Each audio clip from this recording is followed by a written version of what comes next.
Alright, welcome back to the reality workshop where the work gets real expensive. Today we are working on a 2004 Saturn Vue, changing the water pump. It's got that Ecotech 2.2, can you see that in there? 2.2 engine. Very I wouldn't say difficult, but definitely something. Alright, there's your tool, gentlemen or ladies. We're trying to do this. For these newer ones, there's the part number. Now the only place I could get that tool was from O'Reilly's, and it was $42 and some change. It holds that timing chain gear, and I will show it to you when I get it out. I've already done a bunch of work, but he's sitting down in there right now bolted to my gear. Let me zoom in a little bit. See, it's blue. By all means, put your bolts in there on your outer housing. Hold that gear. Hold it snug. You don't want it flopping around in there. It's a half moon. It's not like the dealer tool. It ain't a full circle. It's a half moon. That's what it took in order to get the water pump out. Let me see if I can stick it down in there and see what we can get.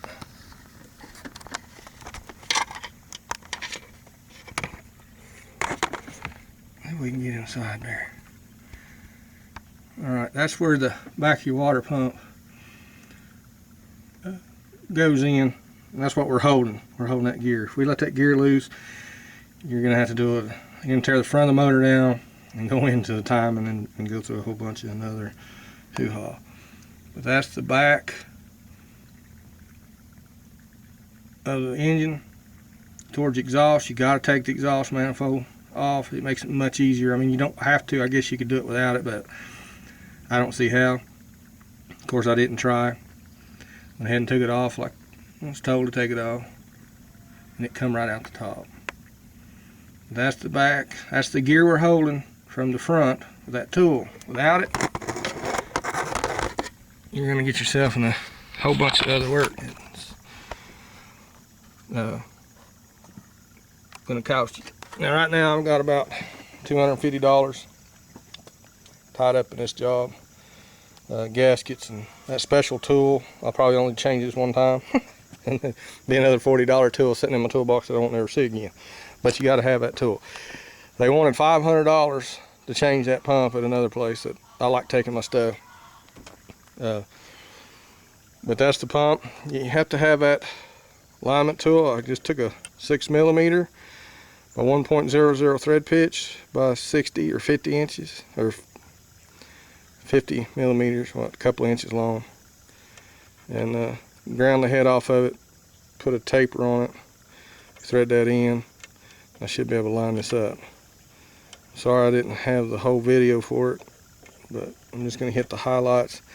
And this job's kind of for the advanced hobbyist, I guess. Not saying that a new kid on the block couldn't do it.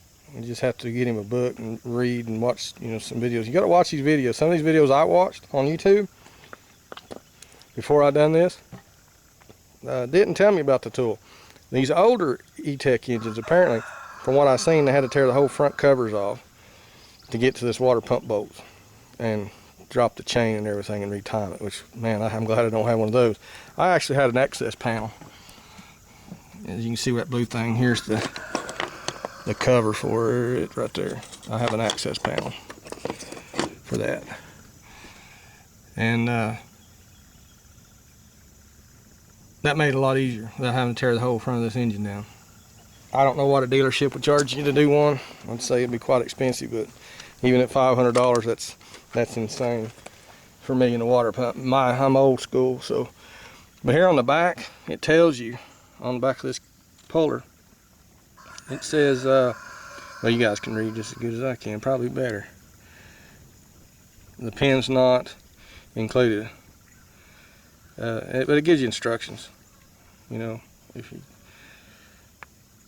But be careful on the YouTube videos when you're watching some of this, because I finally found another video that showed me a young fella doing it. He's started at daylight and ended in the dark, so hopefully I'm not, you know, of course he probably just got off work. He looked like a technician.